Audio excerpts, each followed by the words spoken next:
కోటేంది యాస ఇంకా బాగుంటది.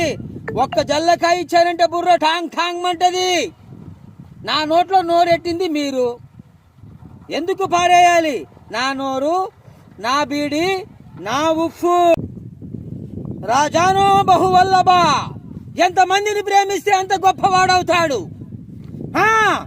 నన్ను పట్టుకోగలిగిన వాడు ఇండియాలో పుట్టలేదు. ఒకప్పుడు నా ఊపిరికే అనుమానం, నా బాడీ తనతోన ఉందా లేదా అని. నీకొక్క నిమిషం టైం ఇస్తున్నాను. ఈ హాస్పిటల్ కబ్జా చేయడం తప్పు అని క్షమాపణ చెప్పి వెళ్ళిపోవాలి. Your time starts now. It's okay. By నేను చూసింది బుక్కే. కొట్టాను ఏంటి?